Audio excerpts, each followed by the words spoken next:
আসসালামু আলাইকুম everyone, welcome back to my channel. আমি মাখনি ডেইলি ব্লগ চ্যানেল থেকে আপনাদের আরও একবার ওয়েলকাম করছি। কাছে এবং দূরে, দেশ এবং দেশের বাহিরে যেখান থেকে আমার ব্লগটি দেখছেন, আশা করছি আল্লাহর অসীম রহমতে সবাই ভালো আছেন এবং সুস্থ আছেন। আলহামদুলিল্লাহ, আমরাও ভালো আছি। তো আরও একটা নতুন ব্লগ নিয়ে আপনাদের মাঝে হাজির হলাম। আশা করছি আজকের ব্লগটিও ভালো লাগবে। তো আমি আজকে কিচেন রুম থেকেই ভিডিওটা শুরু করলাম। এই তো সকালের নাস্তায় আজকে আমি পাটিসাপটা পিঠা বানাবো। তো সকালটা তো এত তাড়াহুড়ায় চলছে, সেটা তো আর কি বলবো। তো শীত মানে তো অলসতা, সকালে তো ঘুম থেকে উঠতে ইচ্ছা করে না, কিন্তু উঠতে তো লাগবেই, পেট তো সেটা বুঝবে না। তো সকালে কিন্তু পুরা ক্ষুধা লেগে যায়, এদিকে কিন্তু বিছনা থেকে উঠতে ইচ্ছা করে না। তো যাই হোক, খুব তাড়াহুড়া করে উঠে আমি আর কি আজকে পাটিসাপটা পিঠা বানাচ্ছি সকালে নাস্তার জন্য। যদিও পাটিসাপটা পিঠা, আমি কিন্তু পিঠার ভিতরে কিছুই দিচ্ছি না, শুধু ময়দা দিয়ে আর কি চিনি দিয়ে গুলে নিয়েছি, তারপর পিঠাটা এইভাবে ভাঁজ করে নিয়েছি। তো যাই হোক, চা দিয়ে খেলেই হবে, ক্ষুধাটা দূর হলেই হয়ে যাবে। তো এই তো আমার এক এক করে কিন্তু পিঠাগুলো বানানো হয়ে গেল, রেসিপি আকারে আর কি আপনাদের সঙ্গে শেয়ার করতে পারলাম না। তো এর মধ্যে আমার অনেকটা সময় চলে গিয়েছে, রান্নাবান্নাও মোটামুটি শেষ করে ফেলেছি। এখন প্রায় দুপুর 11:30টার মতো বাজে। আমি মেয়েকে গোসলও করিয়ে দিয়েছি আজকে।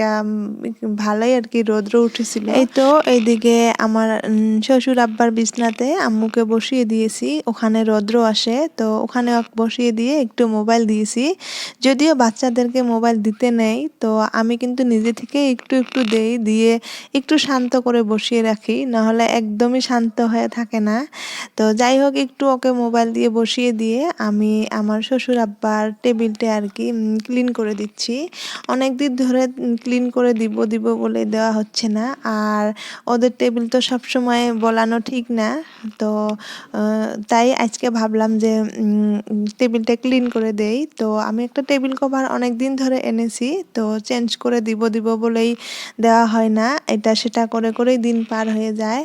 তো আগের টেবিল কভারটা নষ্ট হয়ে গিয়েছে, দেখতে খারাপ দেখা যায়, তাই ভাবলাম যে একটু টেবিলটা নতুন করে সাজিয়ে দেই।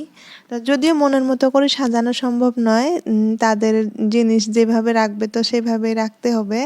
তো তারপরেও আর কি আমি টেবিলের কভারটা আর কি চেঞ্জ করে দিচ্ছি।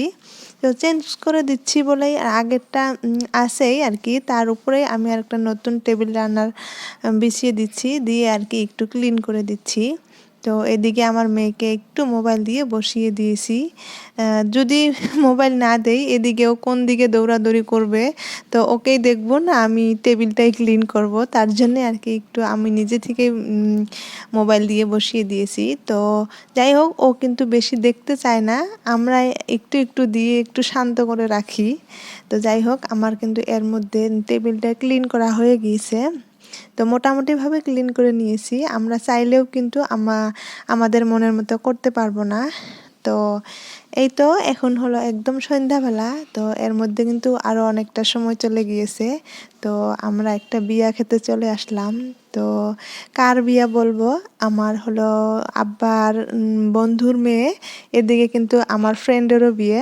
যাই হোক, আমাকে পার্সোনালি ফোন দিয়েছিল, আর এদিকে আমার শ্বশুর আব্বাও পাঠিয়ে দিলেন যে তোমরাই যাও বিয়াটা খেয়ে আসো। তো যাই হোক, তার জন্যে আর কি চলে আসলাম। তো ভীষণ মজা লেগেছিল, ভালো লেগেছিল। তো এইবার শীতের কিন্তু এটা প্রথম বিয়া খেতে চলে আসলাম। তো এর মধ্যে আমরা একটু সময় বসেছিলাম, তারপর আমাদেরকে খাওয়ার জন্য দাওয়াত দিয়েছেন। এই তো বাবা মেয়ে আগে আগে যাচ্ছে, আমি পিছনে পিছনে যাচ্ছি। এই তো আমাদেরকে খাবার দিয়েছেন। তারপর আমরা ভাবলাম যে মেয়ে হয়তো খাবে না, কিন্তু ও যখন থালা দেখলো ও বলল ওকেও লাগে। তারপর আমি বললাম যে একটুখানি পোলাও দিলেই হয়ে যাবে। তারপর যখন এক এক করে আমাদেরকে সবজি দিচ্ছিলেন, তখন ওর কিন্তু কথা না বললেও ইশারা দিয়ে বলছিলেন যে ওকেও লাগবে। তারপর আমাদেরকে যা যা দিচ্ছিল ওকেও মানে সব কিছুই লাগবে। আমি কিন্তু আচরিত হয়ে গিয়েছিলাম। তারপর মোবাইলটা ক্যামেরা অন করে আমি ওর সামনে রেখেছিলাম, ভাবলাম যে একটুখানি আপনাদের সঙ্গে শেয়ার করব। তো আমার মেয়ে যেহেতু প্রথম এইবার শীতে বিয়া খেতে এসে এভাবে খাচ্ছে, আমি আচরিত হয়ে গিয়েছি। তো এর আগের যখন আমরা বিয়া খাচ্ছিলাম তখন কিন্তু ছোট ছিল, 1 বছর হচ্ছিলই না তখন। যাই হোক, এখন ওর খাওয়া দেখে কিন্তু আমি আচরিত হয়ে গিয়েছি, তাই আপনাদের সঙ্গেও একটু শেয়ার করলাম। তো কিছুই যদিও খাচ্ছিল না, আমি বলেছিলাম বেগুনের বড়াটা তুমি খেতে পারবে, এখানে জ্বালা নাই। তারপর ও বেগুনের বড়াটা খুব সুন্দর করে খেয়েছিল, একটুখানি পোলাও খেয়েছিল। তো যাই হোক, আপনাদের সঙ্গে শেয়ার করলাম। তো এই মুহূর্তে যদি আমার ভিডিওটি দেখে থাকুন তো প্লিজ একটা লাইক দিতে ভুলবেন না।